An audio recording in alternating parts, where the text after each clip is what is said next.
the third panel, we see a blackened sky that represents so much to me of what's going on in the environmental movement today.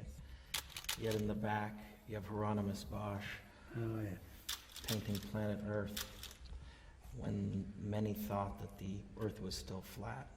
So it represents to me the promise of the future and enlightenment. And it's representational of your view here as well. I wanted to give you this book as a gift. Thank you.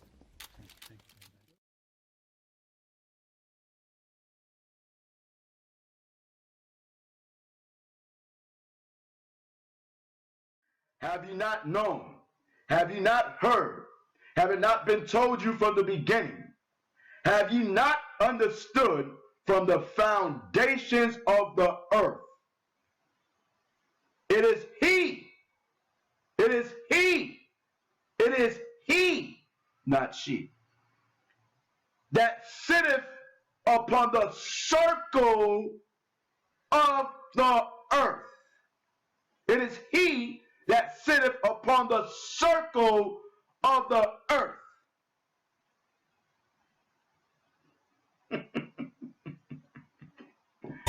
Shalom, I'm out. You are now tuned into the truth frequency. Your protection from deception. This is Truth Frequency Radio.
Broadcasting straight to you from a large spaceship, currently cruising the West Coast, looking for Neil deGrasse Tyson. Set weapons to retribution. Try dropping that microphone in a room full of flat earthers, Neil. What do you think happens then? Ooh, I don't want to think about it. Hello, everyone, and welcome to Strange World, where the truth is often stranger than fiction. I'm your host, Mark Sargent, the creator of Flat Earth Clues, which propose that all of us are living inside a Truman Show enclosed structure, thousands of miles wide. Check it out at enclosedworld.com or just Google Flat Earth Clues. If you can't find it, well, it's because all the mass media has pretty much broken the internet on Flat Earth.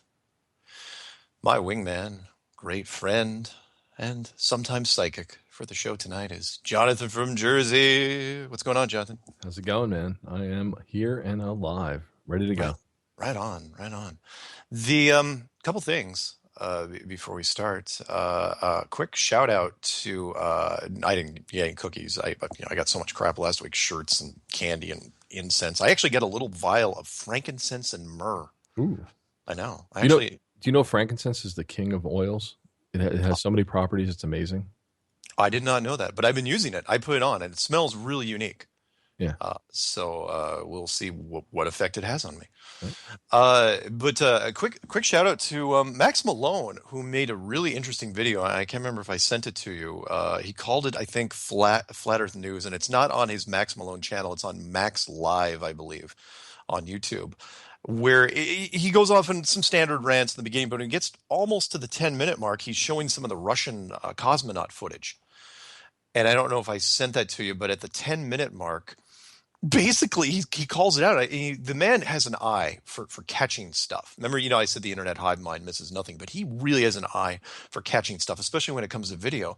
Mm-hmm. And he was basically showing, you're never going to believe this. You're going to all of a sudden, you're going to look at this cosmonaut and you realize that you're not looking at green screen. And remember, this is in the 60s. You're looking at stop motion animation. What? And I was going, no way. I got to see this for myself. So, Wait, are you talking like Sinbad? That kind of stop motion? it's you're doing it perfect. That's What? exactly what I said, because we all know, if you're old enough, you remember that back before Star Wars and green screen, before there was green screen, there was blue screen, and before that, you had some different other things. But stop motion was basically the top of special effects, and that is you take a picture. Yep. You leave the camera perfectly stationary and you move objects but if you do it smooth enough, it turns out okay, but it still looks like we all recognize, we know what stop motion animation is. And by the way, on an aside, that's the same guy that did Clash of the Titans. They used the same person. There you go. Yeah. Okay.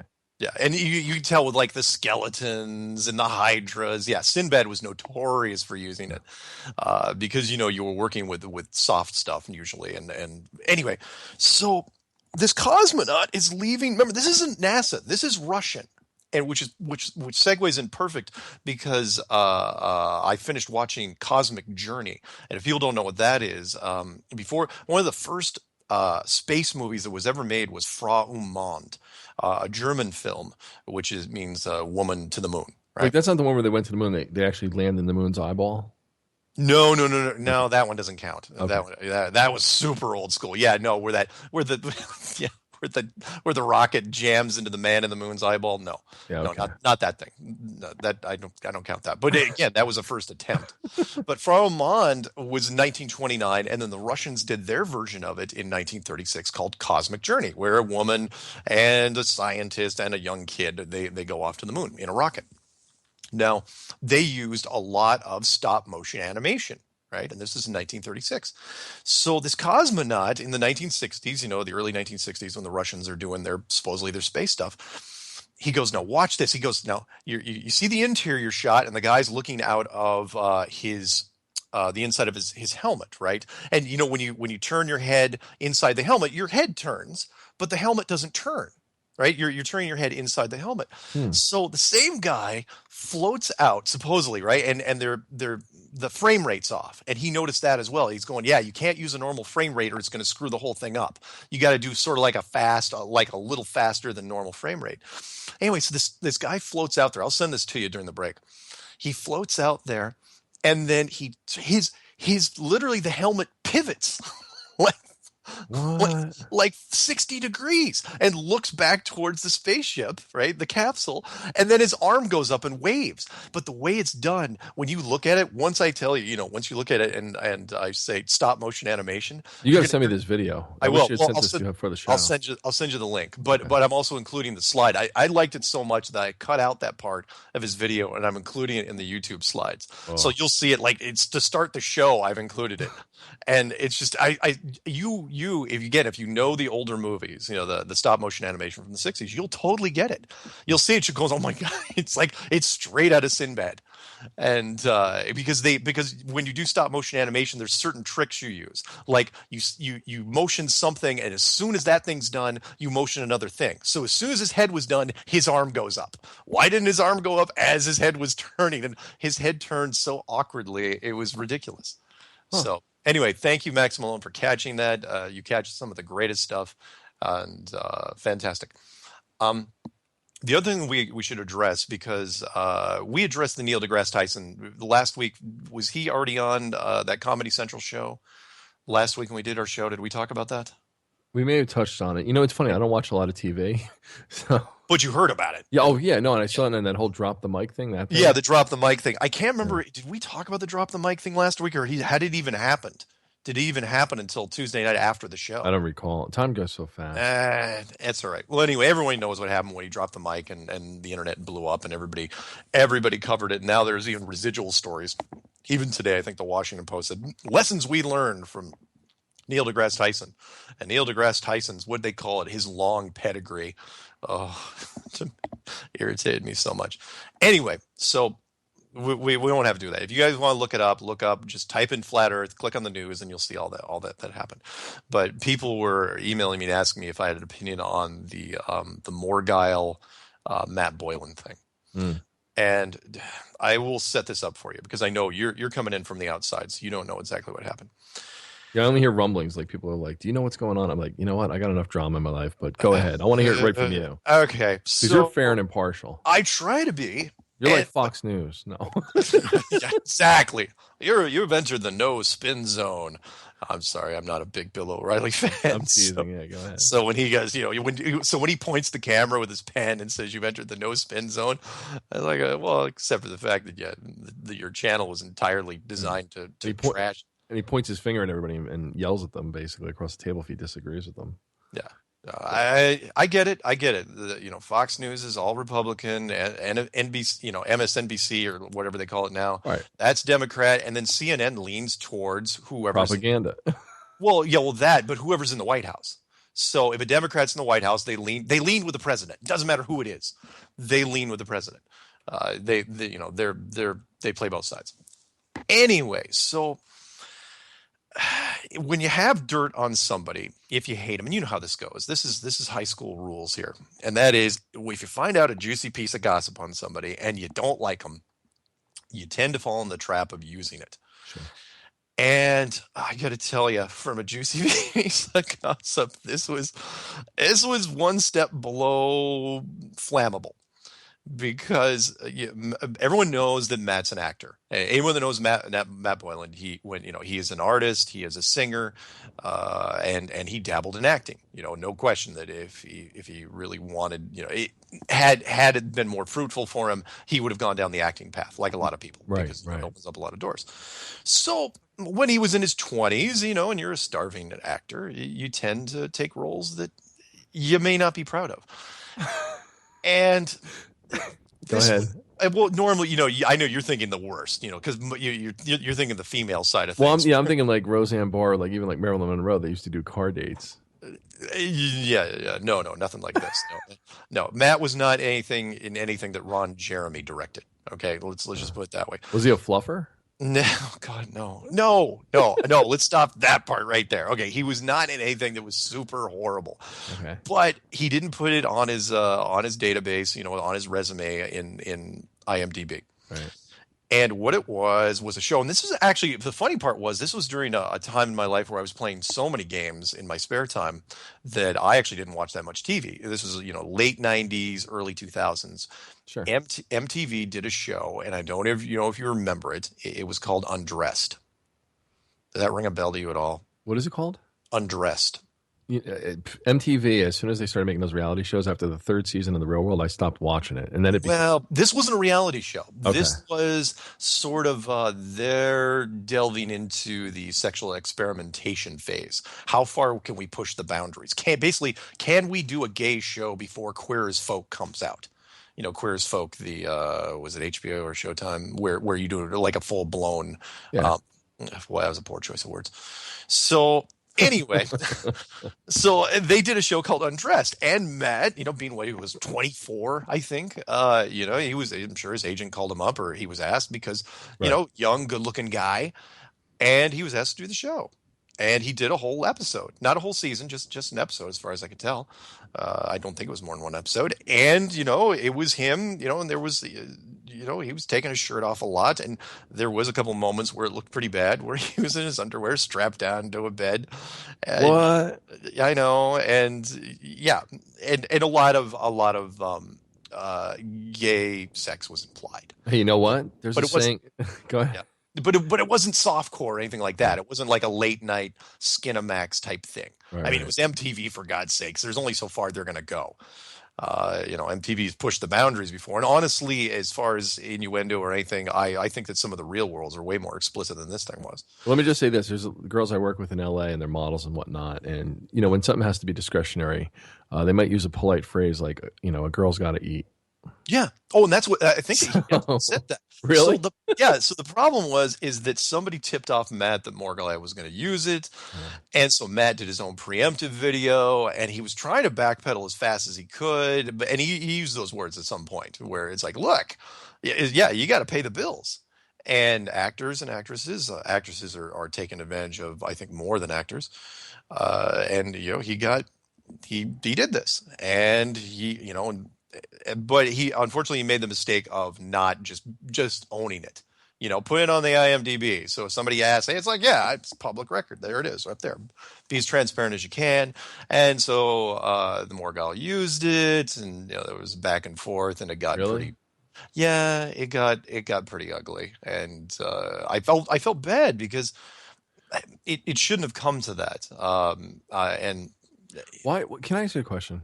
yeah, Why is this whole flat Earth thing? This is why I stepped away for a while, and we talked about this. I had to clear my head, look at my barometer and figure out what I wanted to do specifically. yeah. I'm dedicating more time to my show, but what is it with this like high school antics that are going on in this whole flat Earth circle or whatever the hell you call it? I mean, isn't everybody supposed to be focused on the flat Earth, finding more facts, finding more people like you do, like Yeah. professionals in a certain field that can corroborate and give evidence to the possibility that we're on a flat Earth? Oh, So agreed. why this high school BS? Like, who really? I don't even care about Matt Power. The only time I hear his name or think about him is when you bring him up or somebody else. Like, you know what I'm saying? Like, I don't Yeah. understand why this pettiness. It's well, there's lots of reasons. I'll give you my top two. All The right. first is that the flat Earth, from what I can tell, and you and I discussed this a little bit because you've actually kind of warned. You were the first person to warn me about this a long time ago, and that is it tends to create in some people a little bit of it amplifies things that were in them to begin with. Mhm. So if you were open-minded before, you're really open-minded now. And if you get into flat Earth, because that's the biggest thing there is as far as open-mindedness goes, unless you're talking about the actual meaning of life and the possible what happens when you die.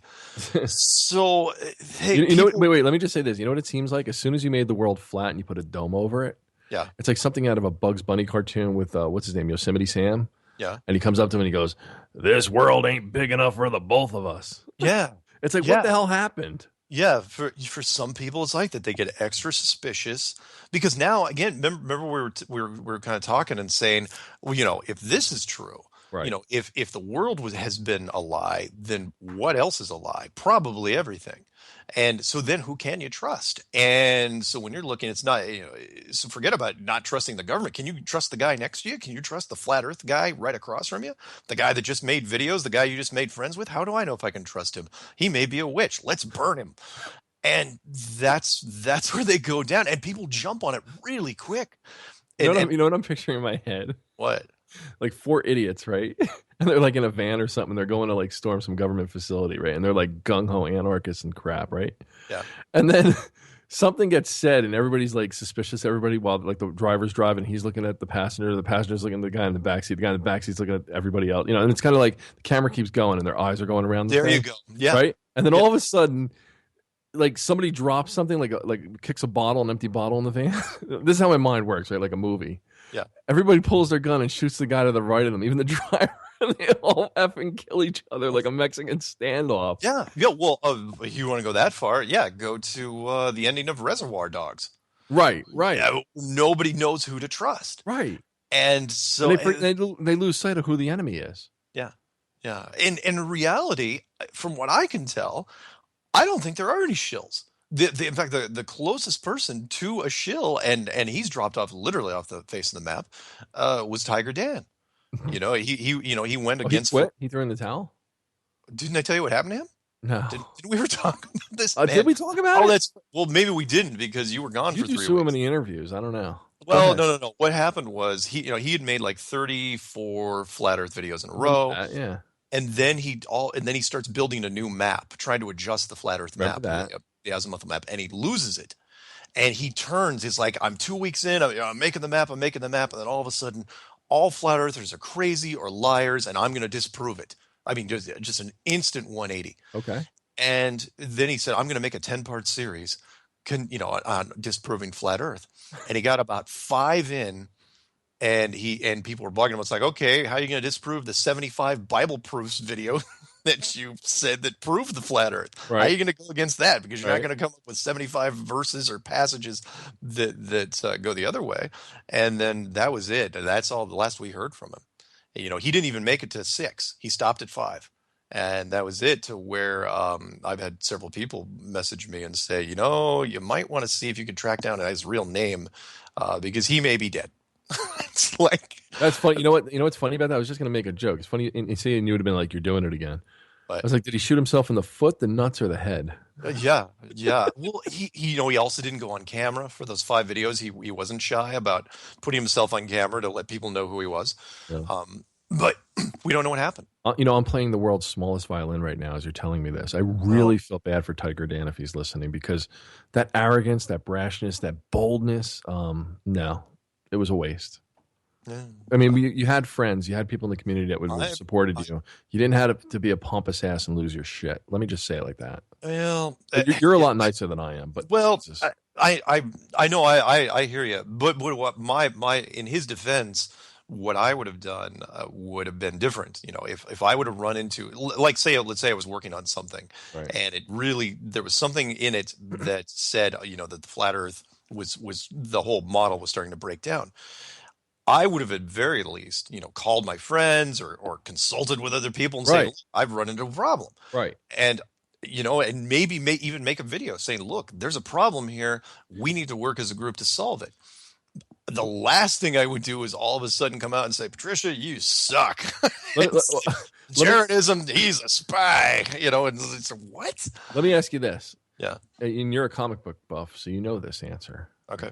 What does every villain and even some heroes make? Like, what's the biggest mistake they make before they lose, before they get the monologuing. The arrogance, the monologue. Yeah, the arrogance. Even the good guys. Yeah, even the good guys. Yeah, generally, the good guys try not to do it as much, but the bad guys do it all the time. That's why they used it in The Incredibles. They always pointed it out. Yeah. And then who's the one who's always like the silent hero, like the one who winds up having all the power, like in spades. It's the one that's the unassuming, the one who's like behind the scenes, the one that the one about. that doesn't talk. Right. Yeah, he's the one that comes in at the end and does some wonderful things. And yeah, you're right. And in Tiger's Dan case, I mean, honestly, when I looked, because he literally made it, he said, like part 1 of 10, and then the thumbnail was like a graphic showing 10 boxes. And it's like, how does he know what the 10 are going to be in advance? If he just had a breakdown, I don't think. And why is it such a round number? And why is it exactly double the amount of his 5 videos that prove the flat Earth, where he did a 5-part series? And so people, and he was on. I'll give Patricia credit here because she actually dug in and looked. That's almost as pathetic as Rocky. It's like they should have stopped at 4 or 5, and it went on to 7 or 8. Well, she was the only person to actually interview him. As far as I think, I don't think Rob Skiba. In fact, Rob Skiba was set up. Rob Skiba on this network, which is TFR. Yeah, I know it. No, he was set up to do a project, and contact was completely broken with him, and they were both doing the whole Christian angle, the strong Christian angle. But Patricia pulled up a part in the video, and they used it. It was cut up and used in several things, where he was on camera saying, "Just so you know, I feel so strong about this. If I go and turn against flat Earth, he said when, which was interesting. When I go and turn against flat Earth, it's because I've been tortured." Which is so weird. And what do you mean tortured? That's the word he used. I don't know why he said it instead of like I would say compromised, or but said they'd have to kill me. Torture probably is not going to work. But that's what he said. And sure enough, less than 3 weeks later or something like that? That's bizarre. I know. Anyway, so that's Tiger. And I'm sorry for people that are listening out there who know the Tiger Dan story so well. But you missed all the drama because everybody was giving him. Wait, are we still in the air? Yeah. Okay. Yeah. That's weird. Oh, it's the phones. What happened? Oh, you've got the phones. You pulled in the phones. Yeah. That's what you did. Sorry, I saw the blinking lights on that. No, we're fine. Oh, okay. So anyway, so that's what it was. And again, anyone was listening to the drama, but we all were giving him the benefit of the doubt when he was like, initially did the condemnation thing, and then all of a sudden he does the 10-part series, and we're going, what in the world?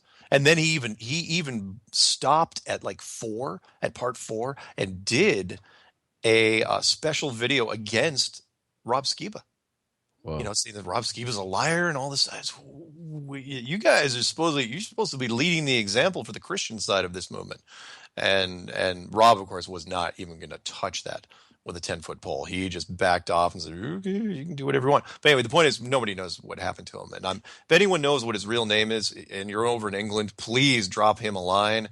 Find out if he is still breathing, because he may not be. He may have lost it, or someone may have gotten to him, or maybe when the mass media thing came out, maybe they thought he was irrelevant. Why even finish it if the mass media is already talking about it?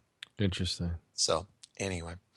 We got a few minutes to the first break, so I might as well preface what we're going to talk about because it's actually in the. I'm sorry it took so long. But we had to cover some stuff, and maybe we'll kind of ramble here for another couple of minutes. Tonight, I'm going to be reading a statement from another military guy. Oh yeah. Who wants to remain anonymous because he is still in the military, as opposed to the retired Air Force officer. The navigation specialist. And this guy's a little different because he is not U.S. military. This is an international thing. He is going to be an Australian Defence Force officer, more specifically in the Defence Signals Directorate. Wow. Which is very interesting. So I'm going to put those logos in the slideshow, hopefully. But you guys, you can look those up. It's not. But he's going to go on and talk about all the radar and the GPS system and all the technology they were using. Nice. And his history. Yeah, and kind of break it down and talk about what people kind of publicly know. I mean, because again, we make a lot of assumptions when it comes to the technology used in the Southern Hemisphere. And here's a guy in the military in the Southern Hemisphere. So it would be, I'm really curious to find out what, because I haven't even read the whole thing. I've just kind of skimmed it, but it's good. So we're not going to use his name, but it's fairly long, fairly long. So it'll probably last a little bit into the second segment. And then after that, maybe we'll take calls. I won't announce the phone number until maybe we come back from the first break. And then we've got some mailbag as well. Some interesting stuff there. Right on. And in the meantime, you know what I'll do? I'll send you, when we go to the first break, I will send you, just because I want to see your comment on it, the stop motion animation of that Russian cosmonaut. Oh yeah. Because that's just great stuff. But yeah, so that's what we're planning on doing. So wait, now that we're into February, mm-hmm. What do you think the rate of exposure or people becoming aware is right now? Like, do you push the bar up on the time frame? Yeah, but again, it's they've got to do it in stages, and I'm still waiting for some celebrity, friend or not, of rapper B.O.B. to come to his defense. That's who I want, the third person, because all the stuff that's been happening now, the news people can kind of wave it off and say it was kind of a blip, sort of a happenstance type thing, or a coincidence. You remember, the first time's happenstance, second time's coincidence, third time's enemy action. Tila Tequila was a blip. Bob is definitely, they'd consider it a coincidence, but they're not going to look into it too much further. If someone else comes to defend Bob, that's where it turns. And that's where we go from here. And that's where we should be going. Either that or Neil deGrasse Tyson goes on more of the offensive and tries to turn this into, make the flat Earth movement look more sinister than it really is, which we'll go into later, maybe if we have time. Wow. Oh, yeah. And by the way, we're going to break right now. Hold on. So when we come back, we're going to read the thing from the Australian military officer and take calls.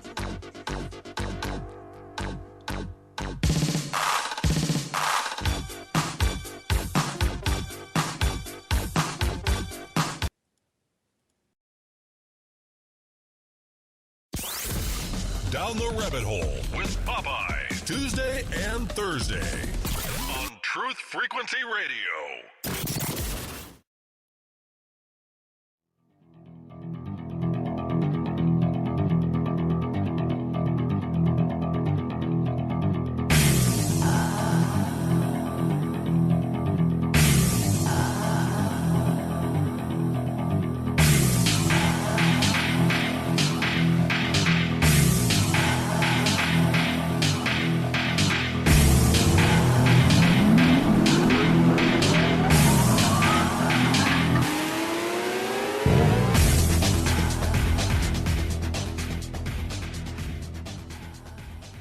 Welcome back to Strange World. I'm your host, Mark Sargent. With me is Jonathan from Jersey, who just watched The Link. What'd you think? It's pretty damn funny, man. He moves like a G.I. Joe figure or something. It's just bizarre. I know, right? Bizarre. Yeah, I know. Yeah, when you get to that 10-minute mark, I've seen it before. We've all seen it, and that is like it's one of those tricks because the helmet swivels really mechanically, and the second that helmet stops moving, the arm goes up, and that's one of the dead giveaways for stop motion. Because it wouldn't be that. It's not that real life isn't that chunky. Yeah, there's no fluidity to it. It doesn't have natural movement. No, it's like head turns, arm waves. Yeah, it's exactly how you would play with, like I said, a G.I. Joe doll, and you would like do the articulated movements. It's like, what? Yeah. In fact, people have made stop. In fact, you were probably watch it on YouTube. You can people have done GI Joe stop motion that's probably better than this. In fact, somebody should make an astronaut figure video to it. But again, the point is with this is that it's not NASA. That's Russia. That's Soviet Union footage. So, which means they were faking it as well. Theirs was even more blatant, which you can see why they gave up. Oh wait, that was all Russian? That was Russian. Oh, that makes more sense why they were moving like that. Exactly. It's like their music. Yeah. Dun, dun, dun, dun, dun, dun, dun, dun, dun, dun. It's like real mechanical. They were falling behind in the special effects department. They weren't catching. Hollywood was making leaps and bounds, and let's face it, Stanley Kubrick really helped them. Right. The Americans. So the Russians just figured, you want to know why Russia never went to the moon? Because they gave up trying to fake it. Once the Americans decided they could fake it at least passable in the 60s, the Russians said, our stop motion shit isn't going to be able to pull it off. Sorry, I'm not supposed to swear. That's funny, man. Yeah. Hey, by the way, quick comment that came in from a friend of ours. Uh-oh.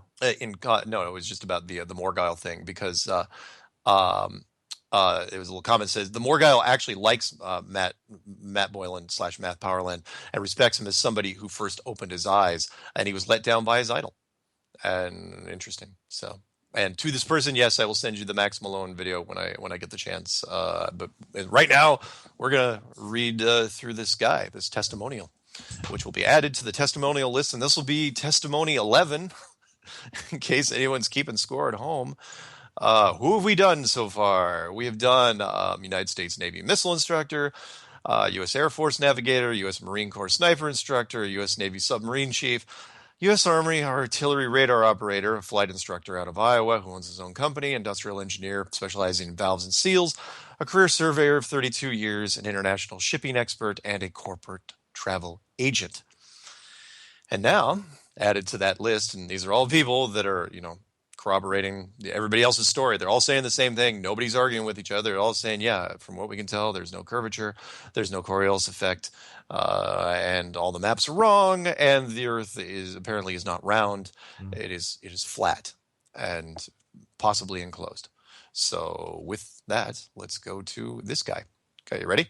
Go for it. And by the way, feel free to chime in if you know any technology stuff that, if you're reading into some of this. Okay. All right. So he wants to remain anonymous. I've got his stuff here, but we're not going to read his name. Some background from 1997. David Frost. That's his name. No, I'm just kidding. Go. Patricia Steer actually has his name. Email her now and demand it. From 19, actually, Orphan Red has it, and so you should send pictures, horrible, obscene pictures to her. From 1997 through to post 9/11, I worked in signals intelligence for a branch of the Australian Defence Force called the Defence Signals Directorate. For a period of time, I was based at our prime intelligence facility, but had worked alongside U.S. intelligence officers since I began, primarily USN, United States Navy, liaison officers. Before I kick off, let me say this. One of the first things that stood out for me was pilots, navigators, and aircraft crew rarely help higher than secret clearance. Really help higher? Well, whatever he wrote there. The security briefings I attended and supported were levels above their need to know. And when I questioned this, I was told field assets are never given all the facts in case they are compromised, captured. Makes sense. As a result, they are heavily compartmentalized and trust that their mission profiles have been generated with all the facts and really are outside of their operational scope. So when I hear Mark talking to pilots, navigators, and even weapon system operators, this comes to mind.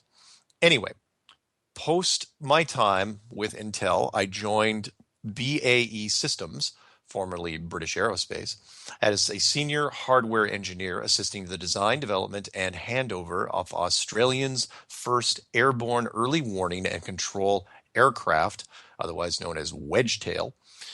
Due to my background with intelligence, BAE bent over backwards to bring me in, since one key role of the aircraft was to establish intelligence feeds for our defense analyst. One of my initial tasks was to develop a simulator racks of equipment, which demonstrated how data feeds were pulled and disseminated within the classified intelligence centers. My past colleagues certified the suite, and I was given a chairman's award. I went on to collect one more during my time with BAE and another nomination. My role is detailed in the above profile link, which I'm not going to send you guys because it actually has his name in it. As the project began to wind down, I moved to Raytheon and joined the Air Warfare Destroyer Program, which is our country's first AEGIS destroyer. I have been with them for 7 years and initially joined as engineering lead for the very short-range defense capability. Again, see my link for a breakdown on that. Australia has a significantly smaller military than most countries, so we are very good at intelligence gathering and enhancing the engineering of our field assets to identify and reduce vulnerabilities. I have become intimately familiar with my two systems, the Mk-15 Phalanx and Mk-25 Typhoon, and part of my mandate was to find and patch weapon system vulnerabilities. The USN sail in large fleets, so they are less concerned about minor vulnerabilities in systems. We do not have the luxury, so our ship has evolved into one of the more advanced, how do you pronounce that? Aegis ships? Yeah, Aegis. I think Aegis. it's Aegis, yeah. Aegis ships on the water. My systems have been successfully integrated as of November 2015.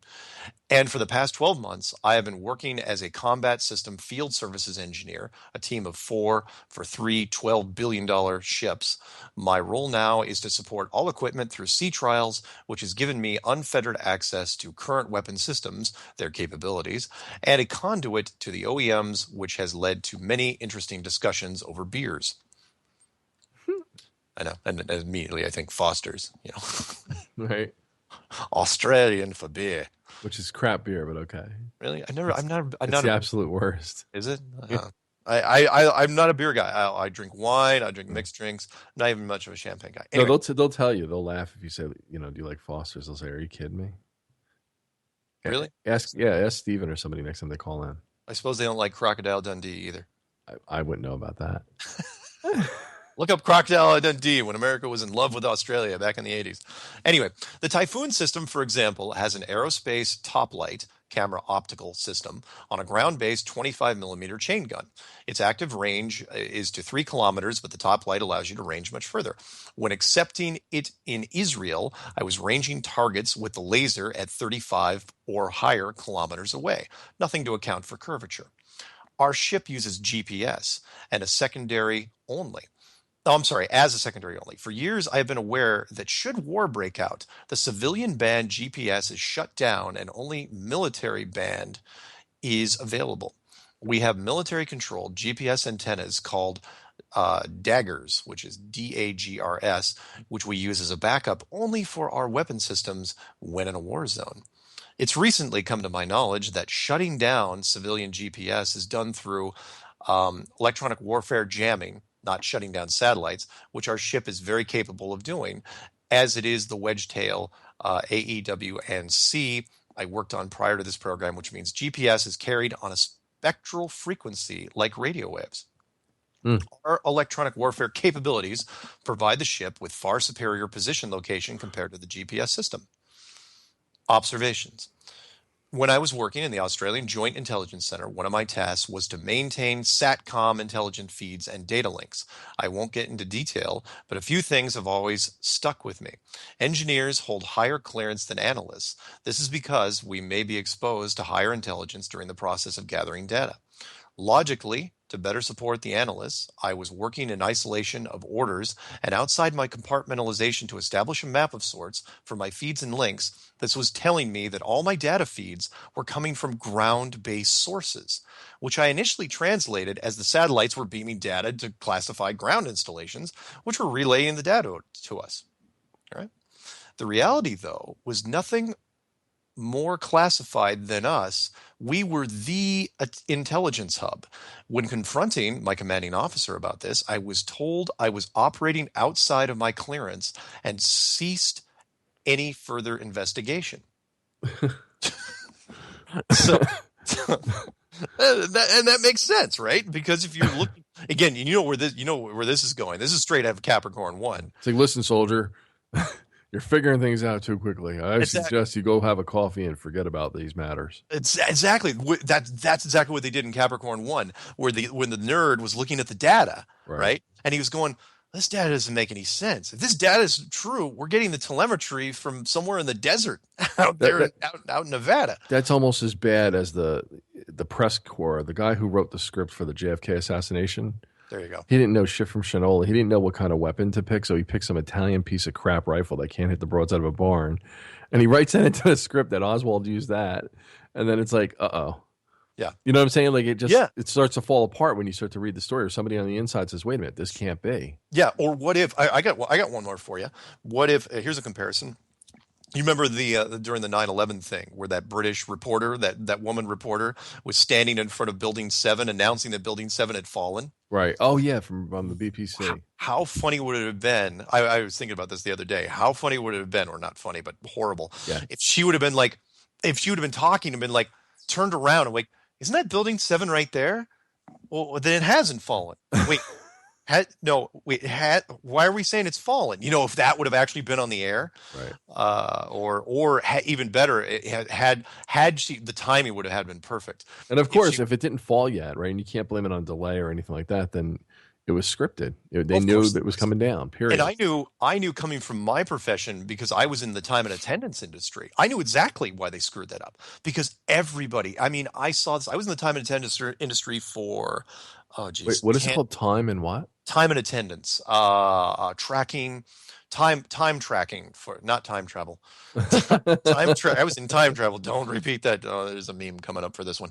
No, where time clocks. So if you have a factory full of people, you have to have digital time clocks nowadays to track these people. Badges. You swipe their badges to go in and out of things, and the software to track when they punched in and when they punched out. That's called time and attendance software. But the point is that because I specialized in that sort of software training, I knew everything about military time versus normal time and time zones. I knew everything about time zones, and everybody screws up time zones. Everybody screws up time zones because most people think, okay, there's Eastern time zone, there's Central, and there's Pacific.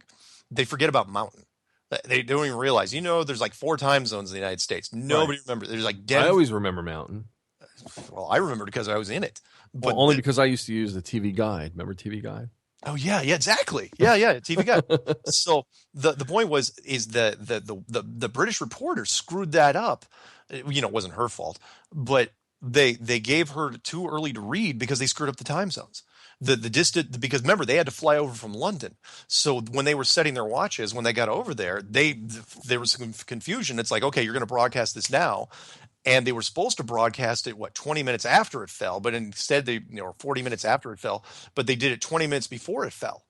So they screwed up the whole thing. It was awful. So anyway, the point is this is what this guy was doing. He's going, oh yeah, the ground-based radar, the ground-based feed for the data, that's where it's coming from. So let's recap real quick. When confronting my commanding officer about this, I was told I was operating outside of my clearance and ceased any further investigation. This is where it gets a little strange, and none of this has made sense until recently. I was single at a time with a TS positive, top secret positive vet clearance, associated caveats, and willingly signed away my right to travel to some 16 plus countries until 10 years after my highest clearance was deactivated. This sounds like a little extreme, but when you are working in this world, you are very much indoctrinated into thinking you are part of a brotherhood and really don't give this much thought. We had monthly psychological evaluations, and I was meeting their profiling with flying colors each time. Years later, I suffered from depersonalization disorder 5 years ago, which began with night sweats, then the inability to relate to my partner, daughter, and family. This culminated in me being placed on a series of antipsychotics, which degraded my condition further, and a suicide attempt 3 years ago. Oof. I was hospitalized, and somehow the doctors had been given access to my military medical file. When operating at high classifications, it really does not matter if you're a civilian or military. You eat together, work together, deploy together, and it's not discussed. It's this brotherhood concept.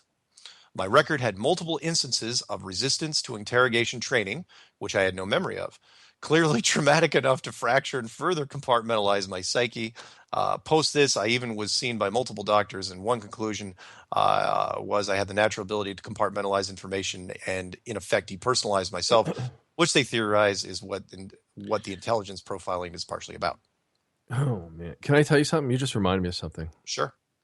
When I was in Fort Benning, Georgia, back in 1990, Yeah. I didn't stay in long, but there was a couple of us that went on a bus with like blacked out windows, kind of like prisoners do. Yeah. And they brought us to this nondescript building somewhere on the base, and we went in. We had to like file out, just go right into the building, into this room, and take a test. And there were no windows, nothing on the walls, nothing. And the guy comes in, he tells us we're going to take a test, and just listen to the speaker on the wall. Yeah. So the speaker on the wall just gives us basic instructions, and we were basically supposed to interpret what we thought he was saying in a foreign language. And I remember thinking, well, I don't want to do this. Like, I'm not interested in being a linguist, right? Yeah. So I put down my pencil. That's the last thing I remember. And then I was back at the base. Wow. I never remember getting reamed out. Like, why didn't you do the test, this or that? I don't remember lining up in the hallway to get back on the bus. Nothing. Nobody said, why didn't you do the test? Nothing. I just remember being back at the base. Yeah. And I think that happens to a lot of people. Well, a lot of smart people, or, people that they want to. So you don't remember some of this stuff. No, and that's the thing. I've never had blackout periods. Like, you hear stories about people that they'll have missing time with UFOs or other things. And it makes me think time and again, like there really is, it's military workings, and it's like hypnosis. Like when you see it on stage and they make people forget their name or their, spouse or whatever the trick they do if the mind's susceptible.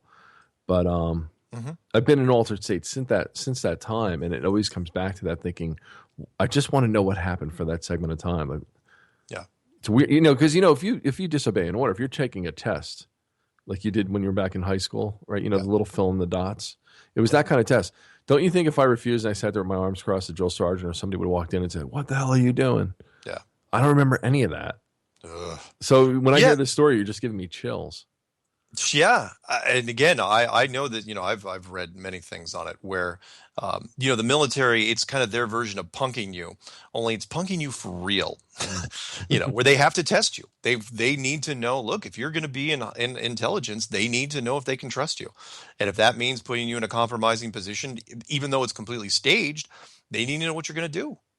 And it sounds like he was part of it at some point. Wow. And they said, he goes, in effect, screening for what could be diagnosed as mental illness to exploit for trauma-based mind conditioning.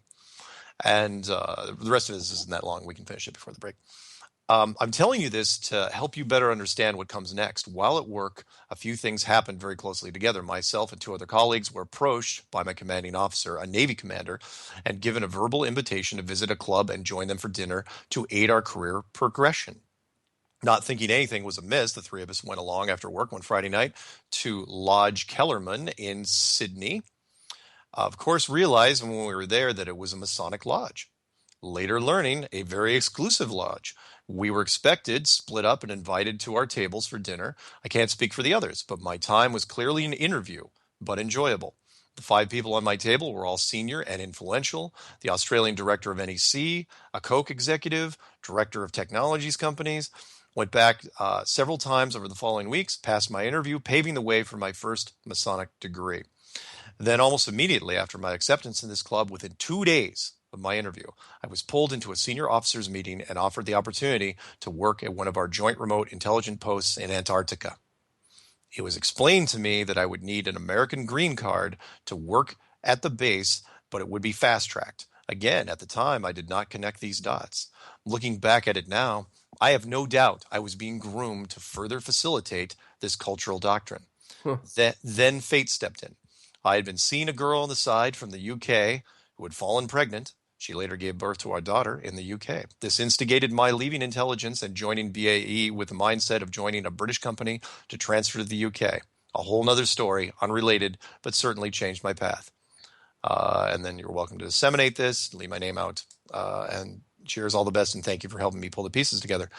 So basically, the flat Earth helped him, kind of put, the final dot on an unfinished story of his. Sure. Which was he was a high level intelligence guy. Then he was asked to be a Mason, and then they were going to eventually ship him off, an intelligence officer, down to Antarctica. And because he got his girlfriend pregnant, that was it. Then he had to divert off, and they ended up getting him. But to our benefit, because had he not been in that position, we would have never heard from this guy. So Wow. I know. Wow. How interesting is that? So, And- so he wants to be interviewed on top of this, or no?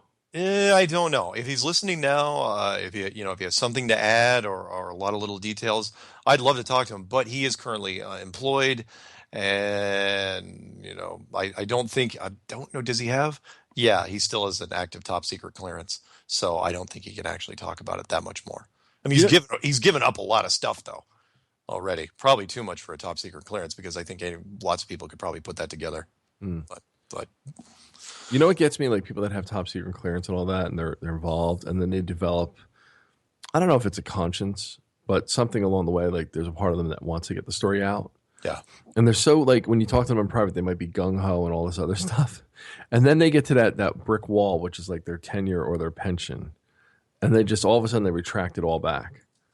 Yeah. You see what I'm saying? It's like, well, yeah, I discovered this. It's like, and pick any industry, pharmaceutical, whatever. We figured out that we were actually poisoning the population. And, even though I have certain religious beliefs or certain personal ethics, when it came down to it, when I looked at my years of service and I saw I was 2 years away from my pension, I had to throw my hands in the air and say, what am I supposed to do?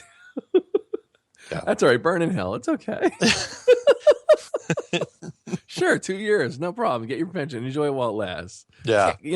Cancer, don't worry about it. You might just, get it because karma deserves, Exactly. Hey, by the way, did you ever hear my did you hear that 3-minute rant thing that I put out there that I set to that Oh, BOP, yeah. the rap thing? Yeah. I put it out there initially as sort of I was really worked up about the whole science thing, where Neil deGrasse Tyson kept saying that science doesn't have to really worry about a debate because science is truth. Therefore, why would you even debate it? Science is fact. Science is truth.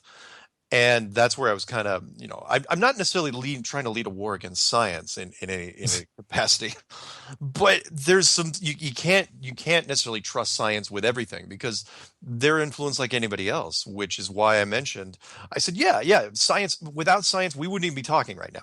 This conversation, the electronics is used and the technology used, we wouldn't be having this conversation. We wouldn't be going out on the air. We wouldn't be on YouTube. None of these things would have happened. They've created everything, like the simple things like light bulbs, and then, air conditioning, which helped forge, the hotter parts of our country, and the smartphones, which you're using right now. But there's so many things, the problem with science, and we'll talk about this a little bit after the break. But the problem with science is, like a lot of things, they don't know when to quit. And they don't know when it's gone too far. It's like they're doing it without the soul. Right. You know what I mean? They make decisions, and they don't retract them very quickly, and they don't apologize for anything. Which is why I said, like lead paint. Most people aren't old enough to remember what kids would chew on lead paint shavings, and bad things would happen. Or the fact that when you go to the gas pumps, you don't get leaded gasoline anymore. Right. And they don't spray neighborhoods with DDT, big fogging machines of DDT anymore. You don't see that. And my favorite, I got to throw this in there, and people say, well, science is absolute, and we deal with this stuff. It's like, oh, yeah, because you never dealt with cigarettes, did you? As we all know that cigarettes cause cancer and they do horrible, horrible things to you, but we still sell them. Why? It's because science doesn't have enough money to beat the tobacco industry. So they just sit off to the side. They don't even try to fight them because they're like, look, we'll lose. So you know what? Speaking of your 3-minute video there, I should write you something because I'm really good at words. Yeah. I can you want me to read it? I can write you something, and you can do your own rap. We'll set it to music. All right. And you could be like all like busting it up and be like, the ramifications of the altercations of our breakdown of communications is a lack of, and I could just go down the line. It's almost like that old skit on In Living Color when the guy used to use big words just to sound impressive. I will try. My first rap attempt was, well, it wasn't pretty, but yeah, I'm sure you could probably write something good. I could slam it down in 15 minutes tops. Really? Maybe 5. Wow. I'm so good. It's like when I write, forget it. I write like novels. Nice. Yeah. Nice. All right. So when we come back from break, we're going to do calls if anyone wants to call in, and we're going to do some mailbag, and we're not going to nearly get through. Dude, as soon as you said that, I was going to say read the number, and somebody calls in from Reading, Pennsylvania, just like that. Really? As soon as you said it. Well, we're going to break though in like 10 Yeah, we're going to seconds. break. So whoever's on the phone, you're going to have to hold on for a little bit. But yeah, I'll give out the number real quick, and that's Truth Frequency Radio. That's toll free 866-378-7884. Cool. Yep.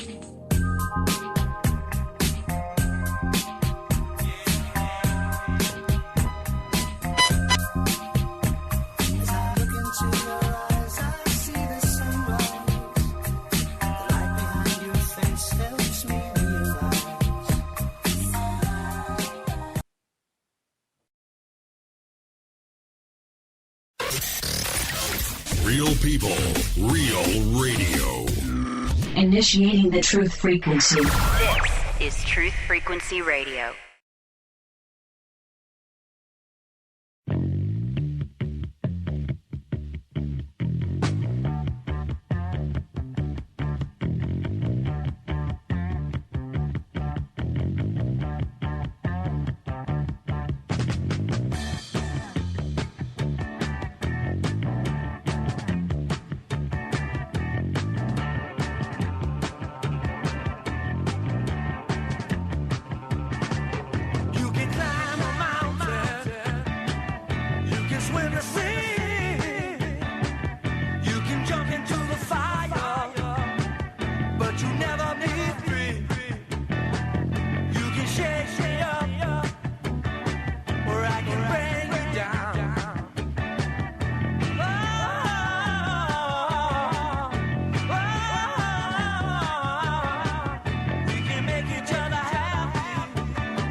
Real people, real radio. No hate, no hype, no fear. This is TFR, Truth Frequency Radio. TFR. Chris and Tree are going to love that. I love when he said, there's that one where he's really forceful. It sounds like he's on the can, just like trying to squeeze one out. Yeah, having a grumpy. Yeah. He's got pipes too, like John B. Wells. He kind of sounds like him. Who is that guy anyway? Do I you know have who it is? no idea where they got him. They maybe be wrong. I know who he is. He's that homeless guy with the golden voice. Oh, we should get him. He would be cool as hell. Somebody should get him for some stuff. Anyway, before we grab this call real quick, I want to read this real fast. I'm going to squeeze in again, poor choice of words. The some quick emails. This one is from the reason I want to do this one. This is from the Air Force guy. He actually wrote after I did the show with him. It's from Thomas. He goes, Mark, haven't been able to stop researching since last night. I'm getting deep into gyroscopes and the folk-cult pendulum realm, learning things I never imagined before that are quickly becoming what could be the cornerstone slam dunk of everything that regards to flat Earth. It seems many are waking up to all this. Flat Earth is the end time wave, man. A giant tsunami-sized wave. Let's keep riding that wave. Thomas. And that was written before the BOB thing came out. That was written on the 20th. You know what's funny about that, though? A lot of these guys, if they have technical know-how or they have certain rank and clearance, it's true that oxymoron is, military intelligence is an oxymoron. Yeah. Because even the information that they get, that they're privy to, is compartmentalized. So, you know what I'm saying? When you think about it, true intelligence, true discovery, you can't have those boundaries put on you. You can't have those parameters. You have to give somebody carte blanche to say, okay, explore this as far as you need to explore it. Yeah. Right? Yeah. So it's interesting that with their background for 20 years, they never thought to look in certain directions. Then they get out, or you suggest to them, have you ever looked at this? And like, oh my God, I never considered that. Like, anyway. Yeah, absolutely. Yeah. Again, this we've seen this time and time again where people are just opening. It's like, the perfect example was the flight instructor out of Iowa. Right. He flew his entire life. Why would you ever look for the flat Earth? Yeah, and this is what people don't understand. When they say conspiracies like the Boston bombing hoax or Sandy Hook or 9/11, whatever you want to pick, and they say, oh, if it was that big, that too many people would come forward, too many whistleblowers. And not really. No. Not if you're feeding them the script that they just have to act a certain way dutifully. Yeah. You know what I'm saying? If you don't let them on that it's a hoax or it's a a drill, how the hell are they going to know? agreed. It's kind of like Capricorn 1. Remember they all got in the capsule? They thought they were going to Mars? Yeah. And then he tapped on the thing with... Oh, yeah, you're not going anywhere. You ain't going anywhere. Come with us. All right, listen, we got 2 callers back to back. All right, Let's bang them out. Let's hit them. What do you got? All right, first one's been waiting patiently. The guy's from, or she's from, whoever it is, Reading, Whoever it is. Pennsylvania. Pennsylvania. What do we got? No, I'm a dude. I'm a dude. Wow. You sound like you're in a drain pipe, Yeah, what are man. you, underground or in a NASA Yeah. swimming pool? Yes, I am. All right. So I have a few questions about that Fort Benning story. The what story? Fort Benning. Fort The Benning. language aptitude battery test. Oh, when did that happen? Yeah, when was that? It would have been, I want to say September 1990. 1990. Yeah, right before Desert Storm. Okay, because I was at DLI at that time. I can't make I was just wondering, were you in BASIC or AIT? I was still in basic. They messed up on my, what do you call it? On my MOS. Yeah. Because I scored like a 97 or 98 on the ASVAB and had a bunch of other parameters they were looking at. And so after that, when I didn't want to be a linguist, they're like, oh, have you considered going to crypto? I think it was out in Carmel or Sausalito. Does that sound right? Out near San Francisco? Yeah, well, I was a tanker who was changing in the intelligence. Mm-hmm. So I was like at the Defense Language Institute. And then when Desert Storm happened, I got yanked out of school and sent directly to the desert, with the 24th Infantry. So I was just wondering, you're a basic. I'm wondering if they drugged you guys prior to the test. Oh, that's pretty interesting.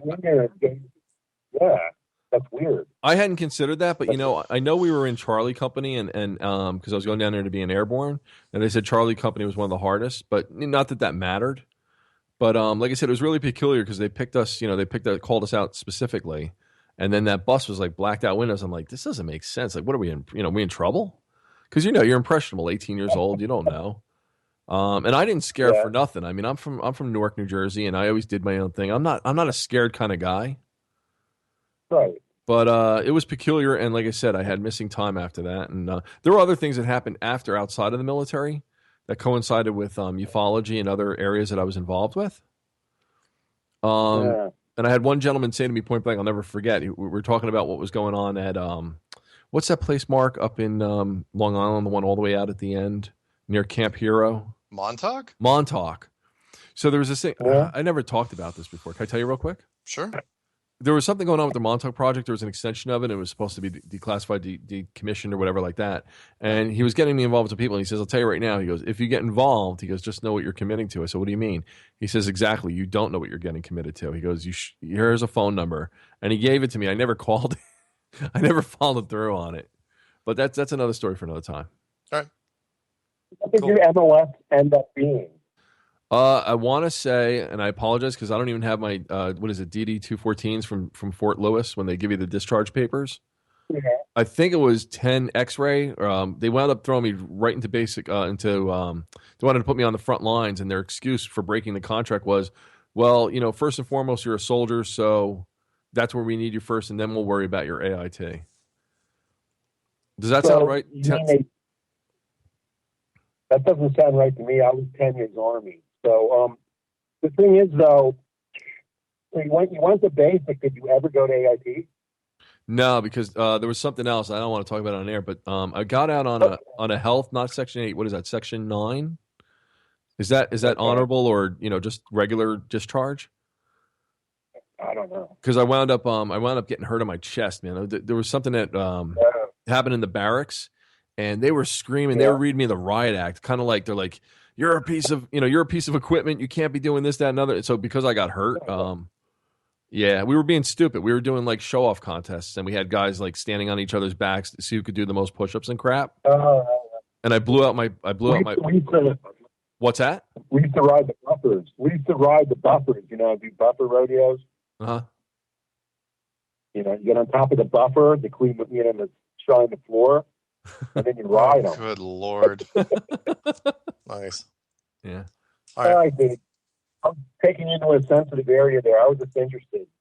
Yeah, no, I mean, I'm not making it up. It's just, you know what? I don't have those DD214s. I don't know where I put them because I moved like several times. I mean, I could always request them again. I think it's Fort Lewis, but what's that?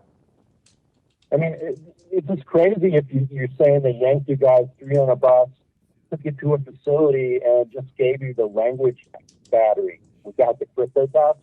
Right. It was just all audio, right? And you went to sleep, didn't you?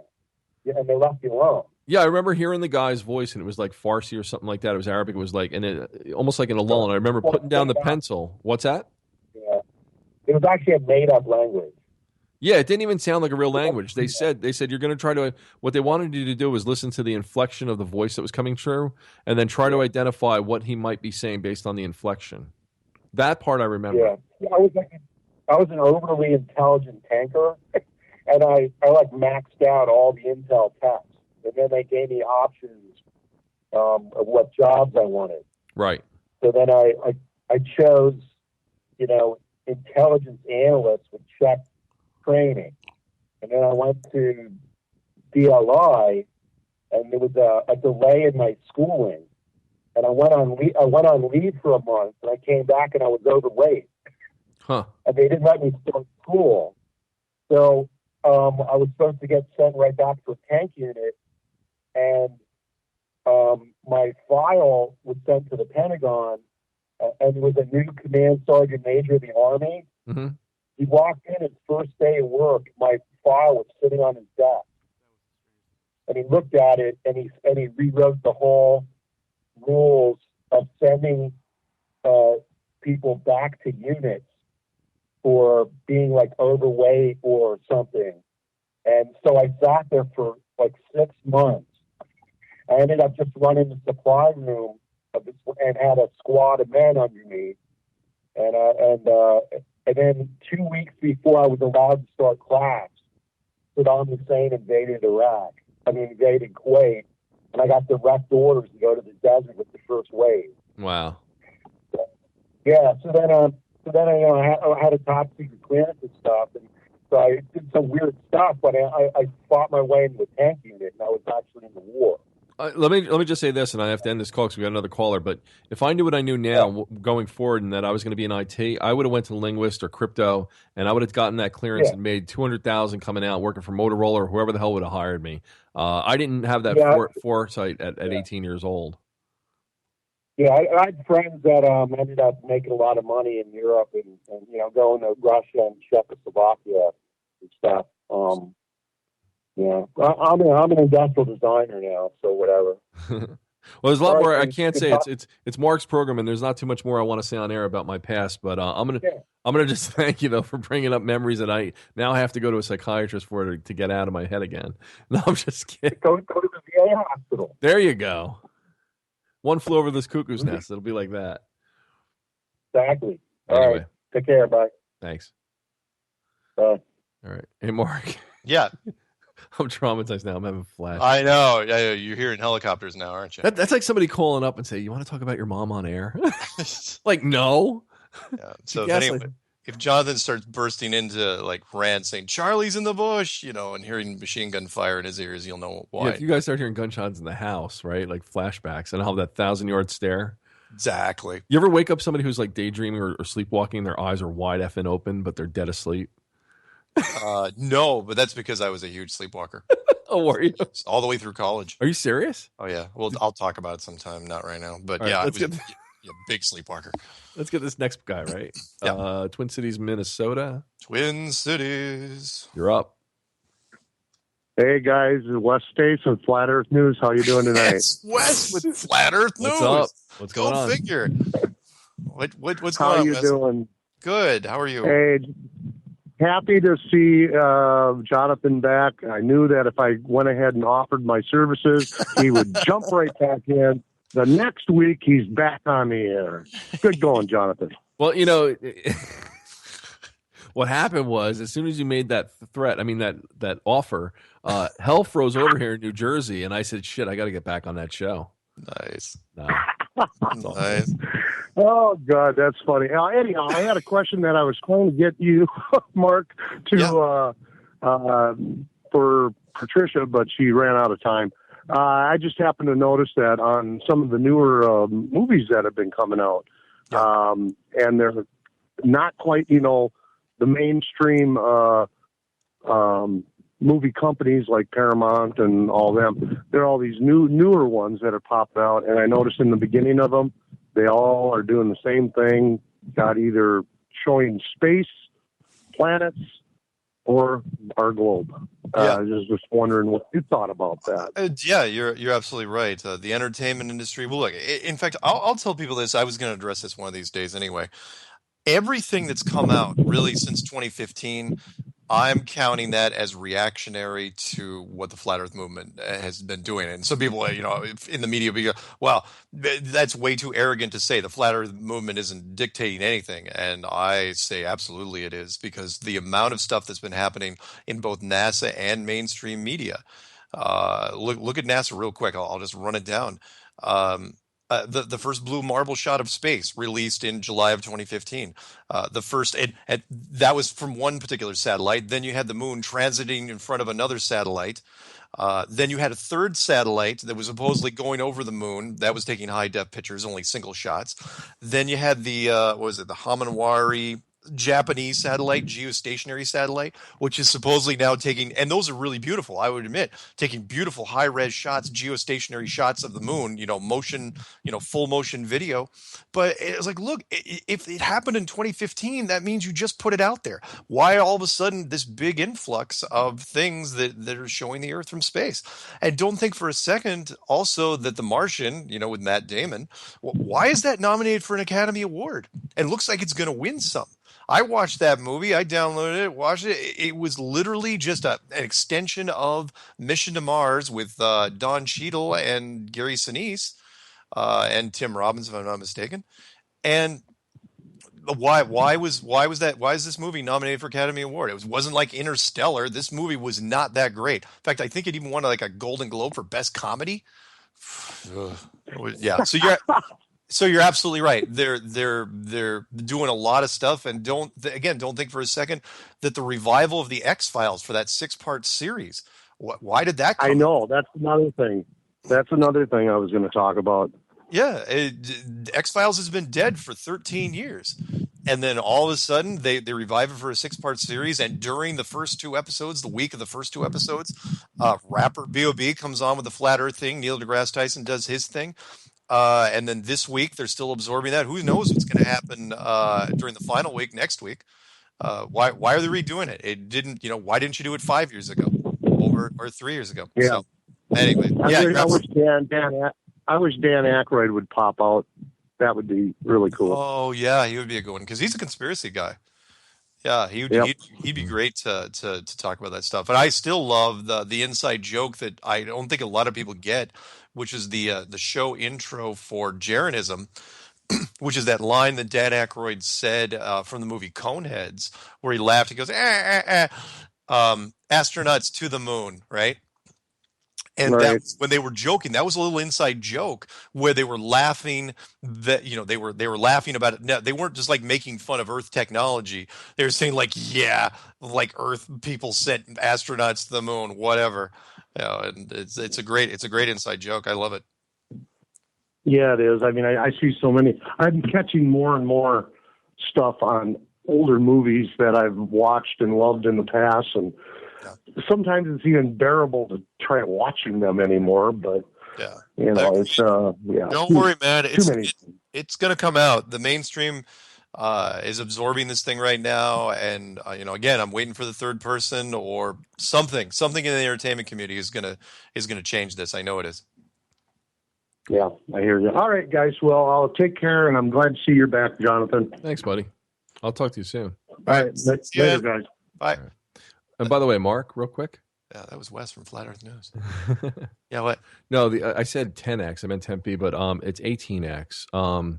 It was the course for special forces. Like you could recruit in on that option. Yeah. And then you're at least given the opportunity to see if you can make it. So it goes by way of basic to advanced. Then you go. You're at Fort Benning, Georgia for airborne training, and then you go that route. So most guys, I guess, don't make it through.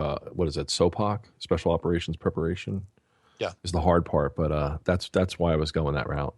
Yeah, you're really telling them too much. at this point. Oh, I'm sorry. Well, no, I was the last caller. I didn't want to sound like an idiot. Oh, no. I'm just saying we're on air, man. You don't have to see the more military stuff you throw in there, the more you're probably going to end up hurting me. I don't know what we're talking about. Where did my head go? Exactly. Jonathan, I don't. Who are you? Is this a crank call? No. Sorry. Yeah. Well, you can remember because we used to joke about that stuff. I know nothing. I worked at all big corporations without a college education. I don't know how. Oh, wait. I told you about that guy who came in, right? My client last week? Yeah, but let's not talk about that. We won't talk about that at all. Let's not talk. No, that's probably a bad idea. Let's read a couple. Do we have any more calls or can I read a couple of emails? All right. So Matt Taylor, don't talk about that. Matt Taylor calls it or writes in and says, "Hey, I just felt like I had to take a little time to thank you for opening my mind to the lie we have been told. Thank you, Mark. Hope you continue what you're doing, Matt." Thank you, Matt. Some Russian guy writes, and I can't read this. And I got to tell you something after this. Okay. Blah, blah, blah, blah. Nope, not going to read that. Let's see. Barry, measurement. Barry writes, Mark, congrats on the amazing work. We still got time.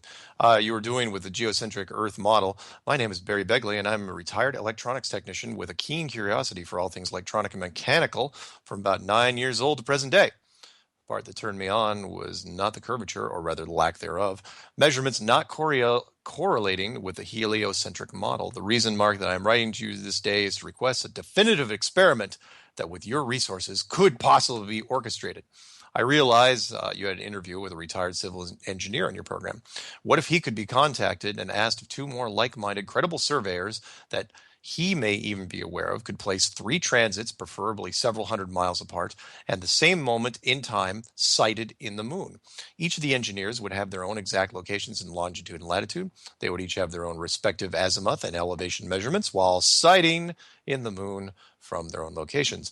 Would those measurements not yield the necessary base information to triangulate and thus calculate the distance to the lunar surface? Would it not be very interesting to learn the distance may very well be magnitudes different than what NASA and the like are telling us? Thank you for your help. Continued success while you search for the truth. Yours, respectively, Barry Begley. So thank you, Barry. Yeah, very, very possible. Again, we're going to figure this thing out eventually. It's just a question of time. By the way, did you listen to my program from last week? I listened to part of it, but then I got sidetracked with with the infighting. That's all right. There are too many. But I will. I did listen to part of it though. You know, it's not until like the second through the end segments. Like I was talking about Kundalini and awakening, and I don't know if you heard any of that. Nope, I hadn't gotten that part yet. If I seem a little more amped up or more concise or more on point, if there's less ums and ahs and all that good stuff. No, I think you're way clearer than you used to be. Yeah, well, the reason being is because when you raise the Kundalini, it clarifies everything in your body. It's like taking, you know, that movie Limitless. Mm-hmm. It's exactly like taking that pill. Wow, I'm not kidding. I really love that movie, and it's now a television series. Yeah, it is, and it's pretty good actually. But if you gave me like what you're reading in a mailbag, I could read it like without one mistake. It's just like what happens is your mind gets out of the way of your body, and vice versa, and you're able to do absolutely anything. For instance, I got to tell you this real quick. Sure. I went to the Zen Den, and this girl was there, and you know the end of the yoga class was happening. I said, "What's going on?" And she's like, "Oh, I have a flat tire." She goes, "I don't know if I should call AAA. Like, can you help me?" I said, "Sure. Show me the car." I did her jack. I did the tire and everything in under like 4 minutes and 27 seconds. It was just like really precise action. Christmas Story style. Yeah, it was like timing, and they're laughing. They're like, "How are you able to do this?" It's like, well, I have like that NASCAR sound going in my head, like, you know. And they start laughing, and I said, "No, actually," I said, "This is what happens when you raise your Kundalini. Everything is exact. Like you don't get in your way of yourself."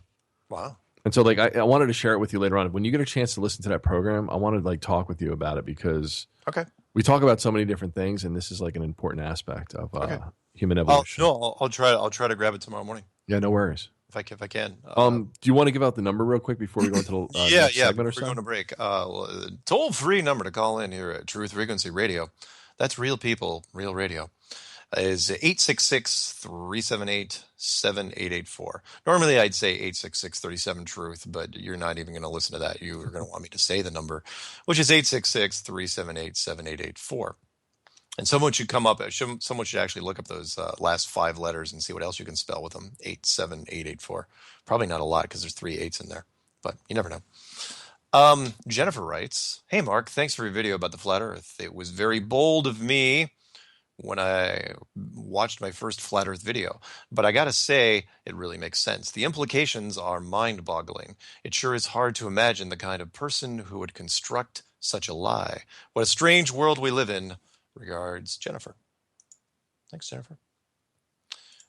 Moving on. Let's see, do we have time? Yeah, we got time for one more.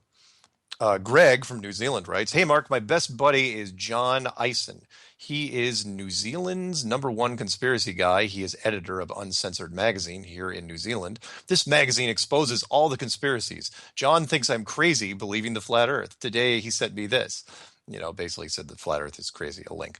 "And John is publishing an article debunking flat Earth. I think half the so-called truth movement thinks it's a psyop, but I do not. I think it's high time for night balloon launches. Why has this not been done? What happened to Jeranism's multi-nation balloon launch? Cheers, Mark. You have done and have been doing good work." Greg from New Zealand. And again, that's really, really interesting. We'll end on that before we're going to the break, which is you've got New Zealand's #1 conspiracy guy, right? The editor of Uncensored magazine. Who knows how many conspiracy magazines there are in New Zealand? Maybe just one. But the point is, the editor of the magazine itself publishes everything he can. Lizard people are real, and there are child abductions, and Bigfoot, had Loch Ness Monster's baby, so on and so on. When he was told about flat Earth, he waved it off as being crazy. And again, that shows you the conditioning. No other conspiracy is treated like this. Sure. No other conspiracy has that much universal response. So when I say, look, everybody thinks it's crazy. Everybody starts out in flat Earth trying to disprove it. You got to wonder why. Because no other conspiracy, every other conspiracy, there's a percentage of people out there that say, Loch Ness Monster? Yeah, I buy that, without even batting an eye. Find somebody, though, that goes into flat Earth, if I was going to say fat Earth, goes into flat Earth with saying that, yeah, they totally buy into it. There's been so few people by comparison. The ratio is way, way down. And the lack of people that are accepting to it right away, that should tell you something. The lack of acceptance. So. Right on. Yeah. So one more time, let's give out the number before we go to break, and that is 866-378-7884. Check wallet for his name. His face is in the muck. I think his zipper's stuck.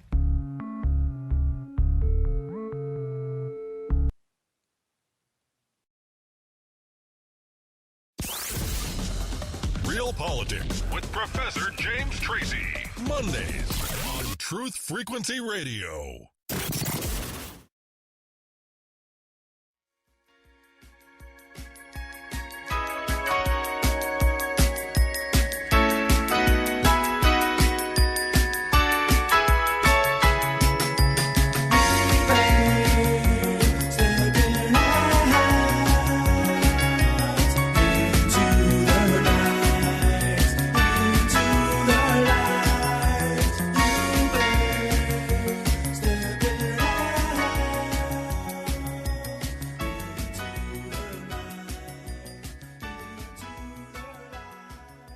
Welcome back to Strange World. I'm your host, Mark Sargent. With me is Jonathan from Jersey. And that, my friends, was Joe Jackson.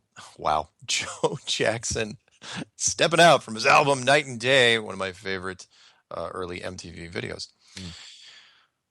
So, phones. Yes. What do we got? +760. That's all it says. Wow. All right. This better be from an underground bunker. Who is it? Who is it? Hello. Hello. Where are you calling from? I'm calling from Thailand. Thailand.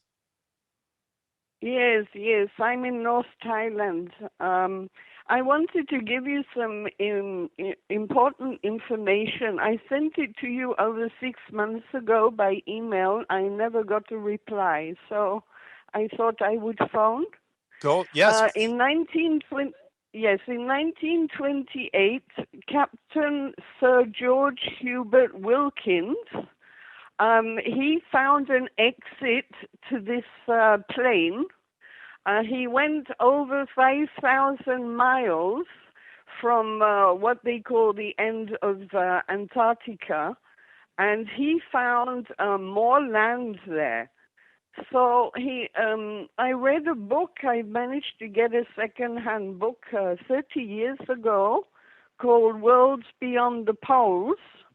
And there is mentioned, this information is mentioned, and also that these planets that we see, or supposedly see, are actually beyond this land of ours. So what I'm saying is that the reason why they're destroying this planet is because they have a way out of here to save themselves. Cool. Is this is this part of the Iron Republic story? No. It's not part of the Iron Republic. Well, it's similar then. And no, yeah. Well, thank you. And I'm sorry that I didn't get your email from 6 months ago. Yes, this information not only was published in this book, but also it was published in the Dumbrover, which is a Russian explorer magazine. Okay. In 1928. Fantastic. Can you do me a favor, because I get a lot of emails. Send me another email and make it in the title of the email saying I called into the show. Okay? Okay. And then I'll and send me the link and I will take a look, okay? Yeah. Yeah, and also there was a radio announcement confirmed by the press in February 5, 1956. On January, 13 members of the United States expedition accomplished a flight of 2,700 miles from the base at Makoto Sound, which is 400 miles west of the South Pole, and they penetrated a land extent of 2,300 miles beyond the pole. Wow. So wonderful. Send me everything you got. And also, yes. In this book, I also sent you in this email, but I'll send it again. Mm-hmm. There is, it's a map to show you that the North and South poles are not where we think they are. In fact, I've always said that what we know as the North Pole is the central pole. Yes. The North Pole and the South Pole are actually south of our plane, and they're the two exits. Wow. Send me everything you got, please. I will dive into it as soon as I get it, okay? Yeah. So wait, could I ask a question? Yes. Are you suggesting it could be as easy as that? Like when we heard the cover story by Admiral Byrd, right? He supposedly went underground, right, Mark? Like he found a passage in the North Pole. Yeah, supposedly, yeah. Right. I found a passage in the North Pole. So what she's alluding to, and the same thing with the Nazis possibly going south, could Admiral Byrd had found, like she said, that exit to something beyond, to more land, and could the Nazis have done the same when they went south? Very possible.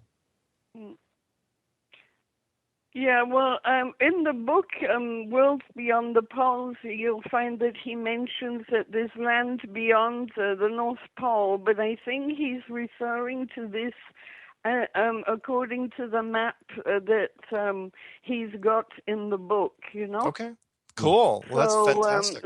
I think the North Pole is not what we call the North Pole. I call it the Central Pole.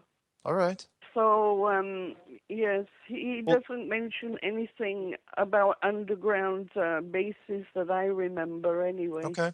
Well, thank you very much for calling and listening all the way from Thailand. That's fantastic. Yes. And again, well, I've always been interested, you know. I've known about this for a long time now, at least 30 years. But nobody was talking about it, and you know, whatever was on the internet was just a load of rubbish. Yeah. And even as a child, I always wondered why these explorers, which I was always interested in, why they had to come back the same way. If it was a globe, why didn't they just continue and come out the other side when they went to a pole? Yeah, excellent point. So that's also proof. Sure.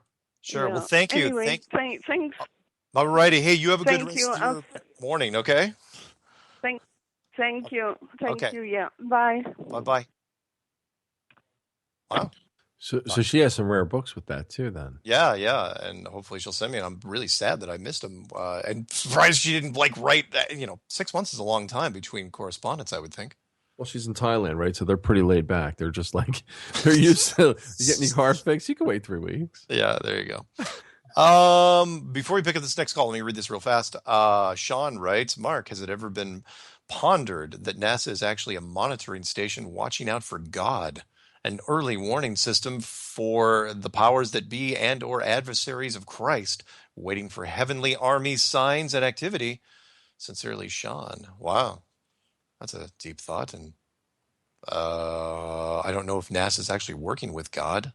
I think God would probably have a few things to say to NASA right now. So I don't think they're collaborating. But I've heard weirder things. Speaking of weird things, do we have another caller? Let me look at the dash. Not yet. No? But now that you said it, I mean, you have that magic quality. You just be like... Somebody just popped up? No, not yet. Oh, okay. Well, let me write off the number real quick. Yeah. Toll free, 866-378-7884. Call in now. Meanwhile, Ross writes, no computers. He goes, Patrick Moore investigates flat earth and other theories. No computers, no mobile phones, no internet. I recall adults were much more open to questioning than they are now. They actually got us to think for ourselves. I had no idea Patrick Moore was so open-minded or outspoken. In the day when independent thinking out loud was allowed and you were not labeled or called a conspiracy theorist just because you questioned the status quo of things that your government or schools said. Opinion by Ross. Thanks, Ross. Sometimes I get those. Nikolai George writes, he's kind of late to the flat earth thing, but he was collecting episodes for shows that are kind of talking about flat earth or flat system. He goes, list I came up with so far is this: Stargate Atlantis, season 2, episode 12, Stargate Atlantis, season 3, episode 20, season 4, episode 1, season 5, episode 20, Stargate SG-1, season 10, episode 20, Star Trek Voyager, season 6, episode 1. Remember when I said that nerds will absolutely scour everything? The Outer Limits, the remake, 1995, season 3, episode 17, Outer Limits, season 7, episode 3, Under the Dome, of course, the TV series that I think is still going, The Giver, the movie, 2014, and The Signal, 2014. These are just a few that pop into my mind when I try to entertain the notion that we live in a flat earth under an impenetrable dome. I hope you find these episodes and movies at least entertaining, if not helpful. With respect, George. Yeah. Yeah. So you're saying the nerds are always on top of everything? Yeah. Most of the time when I tell you something, it's because somebody's already written me. There's already emails in my box, usually first thing in the morning, and they're dead on. It's hey, did you see that? And it's great because they'll send it to me and they'll say, did you see this? And I look at the original source. The original source is 20 minutes old. It's no, I haven't seen this yet. All right, let's see if the nerds are listening. They can call this one in next week. Maybe you're a nerd. You'll understand. Ready? Okay, go. When you said about setting your phasers to what? Stun against DeGrasse Tyson? Oh, my phasers are going to be set to retribution. Oh, retribution, that's it. I was going to say, why not just use a Varon T disruptor? Okay. Is that too obscure? Nope. Varon T disruptor. Don't even tell me you know what the hell I'm talking about. Do I know? Yeah. I'm not going to say it on air because I want people to guess for next week. You really know? No, I don't. Okay. Honestly, I don't. I'm not even going to type it in because that's what people will do. All right. They'll try to find it. Anonymous writes, hello there. I was wondering, what exactly are the stars? And you got a call, by the way, so when you're ready. Okay. Are there other worlds like ours? What is Polaris and why is it in the center? What are the stars? They could be a great light show, or they could be sentient beings, for all we know. And why is Polaris in the center, at least in the north part? It's because you need to create the illusion of a globe. Remember, the people, or beings, or the divine power that created this world also wanted the globe to be created at some point, the illusion of the globe to be created, so that we would keep acting naturally and keep making decisions on our own without worrying about looking over our shoulder. It's my opinion, but I'm sticking to it. Caller, who's our caller? Go grab him. It is, don't know, but we'll say. Caller, you're on the air. Good afternoon, gents. It's Steve from Australia. How are you? Hey, we're all over the place. Thailand Mark, and Australia. how are you, man? Hey, man, I'm fine. How are you? You can't do an American accent on your own American accent. I know. Hold on a second. Wait, ask him about Foster's and about Crocodile Dundee. Do you realize Foster's is the worst beer in existence from Australia? Well, everybody hates it here. I told you.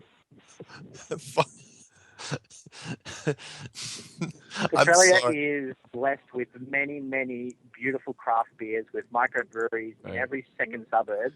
And, we're spoiled for choice. Foster's is shite. They should make a remake of that commercial and say, Foster's, it's Australian for a-hole Americans who think it's good beer. It's Australian for piss. Nice. So what's on your mind, That's man? it. That's This it. is Mr. Tomorrow, by the way. That was it? See, no. I didn't call up to talk about beer, don't worry. What I wanted to bring up was humanity has a very funny way of thinking, right? We all love interesting, unique milestones, such as adventurers that like to go to the most westerly point of a continent, or they like to be at the equator at noon, at the equinox. We like those little things, right? So one thing that I think I have never seen any footage of, and you would think it would be everywhere, is someone doing a 10-meter circumference around the North or South Pole, going through every single longitude line. Because, hey, that's a cool thing to do, right? Instead of actually going on one single longitude line to the South Pole, no one's walked around and gone and walked through every single one and been close to 90 degrees. Like, that is a cool little thing to do, right? But, hey, no one's ever seen it. No one's ever done it. Everyone's got a different strange longitude line on their GPS, quote unquote, when they have a picture of it at the South Pole. So it's just such a strange thing people need to question why we haven't seen something like that. Because, hey, if I go to the South Pole, I want to do something fun like that. Yeah, like it. The other thing I wanted to also bring up too, and this is something that I haven't seen anyone talk about. I haven't seen Tiger Dan talk about it because this would bring him back into the flat earth. I haven't seen Jaron talk about it, and I reckon he'd be into it, is the fact that there are stars that are in everybody's own particular sky that they can see that are around 365 days a year that do not leave the sky. They move across the sky north to south, but they don't leave the whole sky. Now that just puts a big, massive fat hole in the heliocentric model, because that is impossible. Because at least at one stage of the year, that particular star constellation will be in your day sky, and at the other side of that year, it'll be in your night sky. So if you see it all year round, bang, goodbye heliocentric model, you are done. It is flat, and the sun circles around us. So keep that in mind, everyone listening. Have a look at some of the constellations in your own sky. Excellent. Good analysis. That's what I'm thinking about at the moment. I'm thinking about proofs, things you can actually tell someone to look up and think about. Because telling them there's not a curve, telling them to look at the horizon, that's a little beyond a lot of people's imaginations. Yeah. And if you can tell them there's something tangible in the sky that they could view one night in December and then one night in July and still see it, there's got to be questions there. Excellent. Right on, man. Thanks, gentlemen. Hey, buddy. always enjoy the call. Thanks, buddy. Bye. Talk to you soon. Right on. Cool. Yeah, Australia. There you go. My favorite new test, of course, is the easiest one right now, which is the moonlight test, because I've just seen it more and more. And Wait, which one? Not the cold hot thingy. Yeah. That thing's still around. Oh, dude, Come on. it's still going. Rob Skiba had a guy. Oh. You never watched the beginning of our last show. What are you saying? Like you can melt ice cubes in the shade of the moonlight? No. They had a good old boy though with a point and click. Not one that you put in your ear, but a kind of an industrial one. I think it was made by Centec, and he just sat on the ground. Sat on the ground. He goes, "Look, I pointed at the ground here in the shade. Pointed on the ground there. Took all of 10 seconds to do. Not even that." And it was in half moonlight, and even in half moonlight, it was like 8 or 9 degrees. And he goes, in the full moonlight, it's up to like 12 and a half, 13 degrees.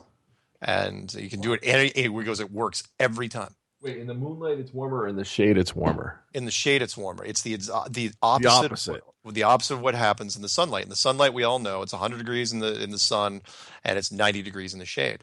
But in the moonlight, it is, we'll say, 50 degrees in the moonlight, and it's 60 degrees in the shade. It's reversed, and it can't be, because the moon is supposedly reflecting some of the sun's rays. So at the very least, it should be slightly warmer or even neutral, barely noticeable. But it's the exact opposite. And you were on the show with me when I told people, because I'm going to take credit for this, where I said, what would be fun if you take a magnifying glass to the moonlight? Does it even get colder? And sure enough, that's what they're showing. You take a magnifying glass to it, and it even gets colder, and because you're magnifying cold light. I know it is weird, but it breaks down. So wait a minute. What if this is like cold fusion? Like, what if the sun is fission? Right? It's fission, isn't it? Fission, the sun. Fission, yes. Right. And what is it? Fusion. Okay. And what if the moon is cold fusion?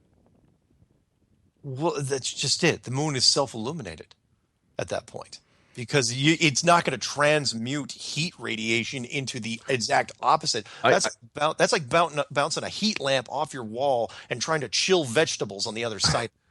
I got to say this too, again, from being a photographer.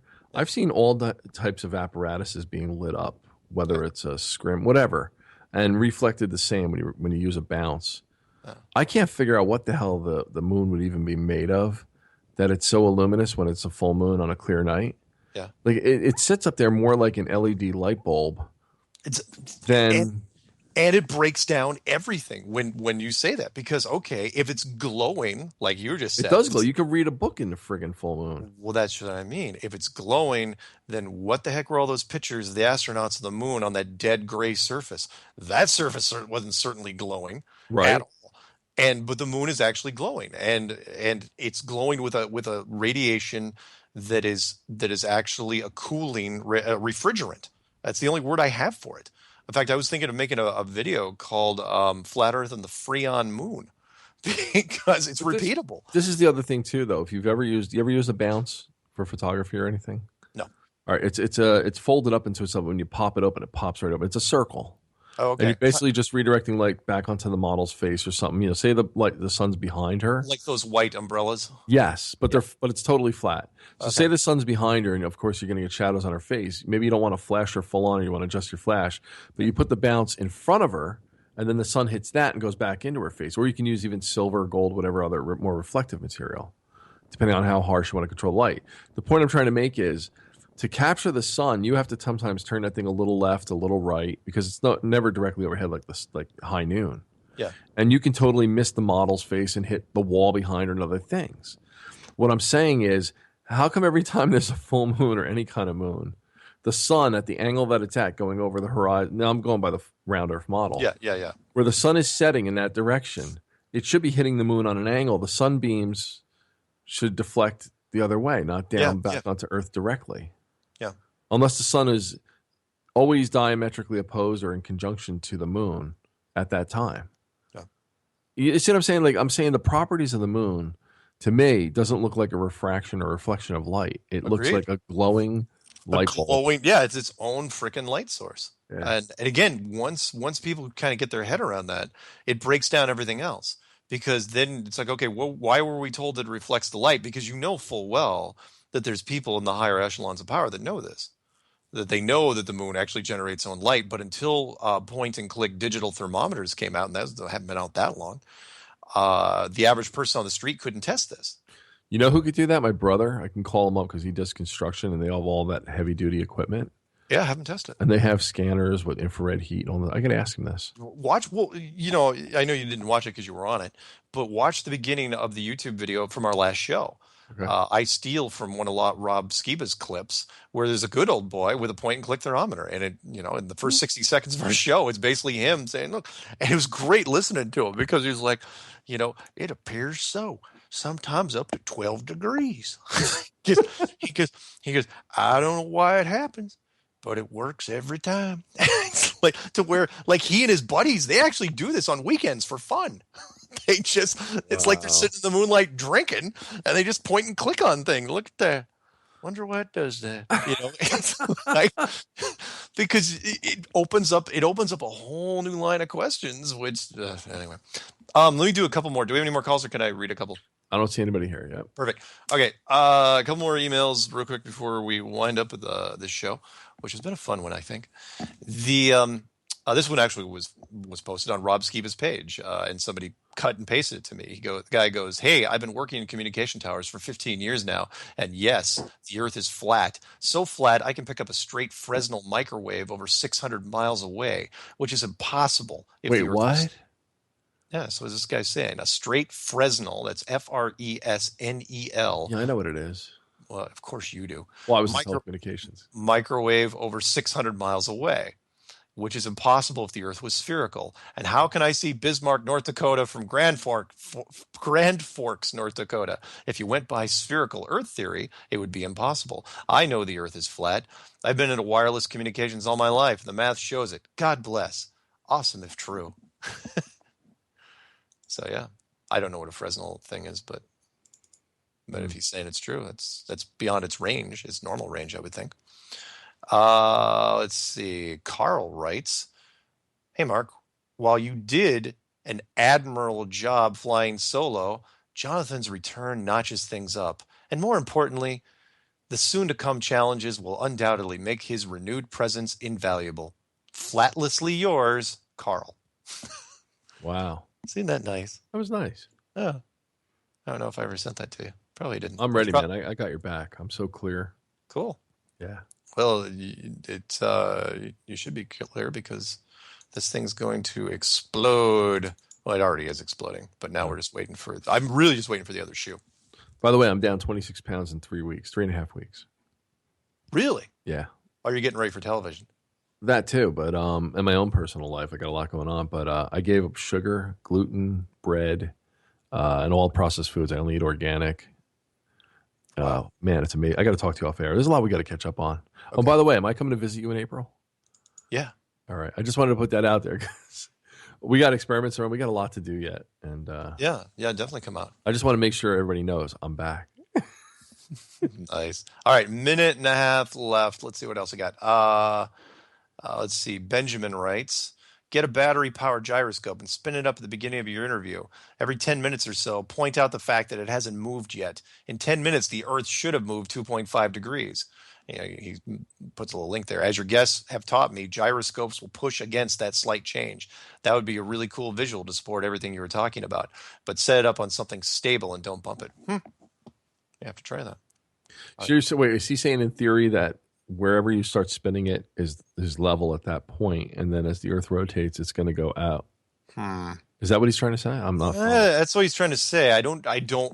So I'm gonna have to look into that one. I'm not going to commit to it yet, but it's interesting. But if somebody does a test on it and they find out it's more than me in this case, definitely look me up. All right, you know what? We're not going to do any more emails. Before we go, because we're running out of time. Next week, I don't know what we're doing yet because everything happens so fast in the flat world that we don't know. Who knows? The guy from NASA would come out next week. But anyone else wants to do a testimonial, please get a hold of me at msargent23@comcast.net, or just call me at 303-494-6631 and leave a message because I'm screening just about everything because my phone really doesn't stop ringing anymore. I'd love to have your testimonials. We've had a whole bunch of people from all branches of the military. We had international military tonight and a bunch of people in the professional sector. Thank you very much for Jonathan. Yes. Being back with me, and thanks for all. perceptionstalkradio@gmail.com if you want to get in touch with me. Right on. But don't call me and don't send me cookies. because I'm on a diet. Feel free to send me anything you want, though. Cookies, the T-shirts have been really fun because I get to wear them on Patricia's show because we're on video. Oh, that's cool. And any other Flat Earth memorabilia you want to try out. As long as I'm doing Patricia's show, I'll wear it or sport it or shamelessly promote it because why not, right? And so here we go. There it is. Until then, see you guys next time. See you soon.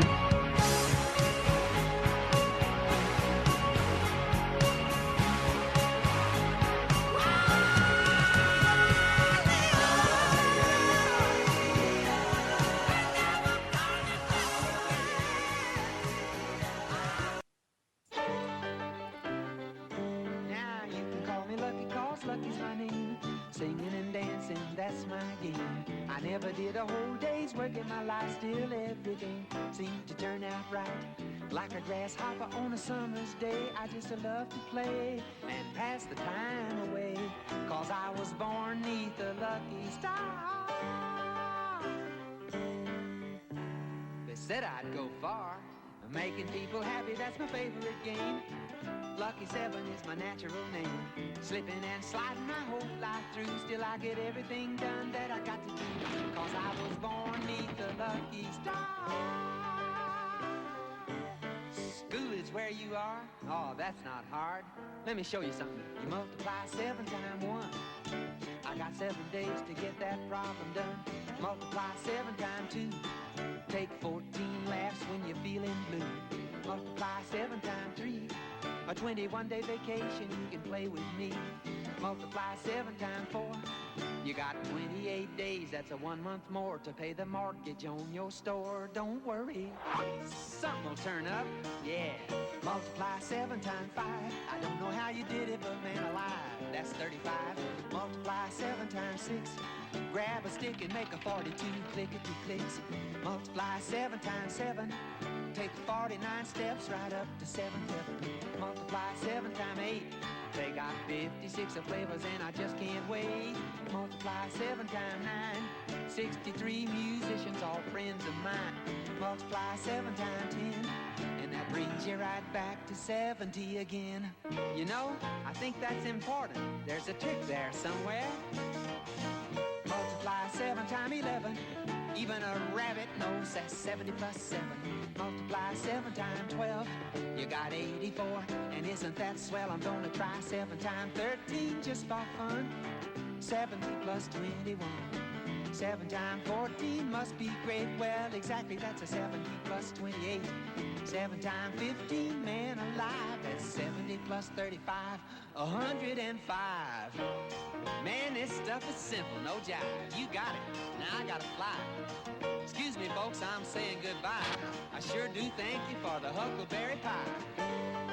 Take it home, boys. Remember, Lucky 7 Samson, that's my natural born name. If you should ask me again, I have to tell you the same. You'll wake up tomorrow, you'll be glad that I came, 'cause you'll be singing one of the songs that I sang. So keep a happy outlook and be good to your friend, and maybe I'll pass this way again.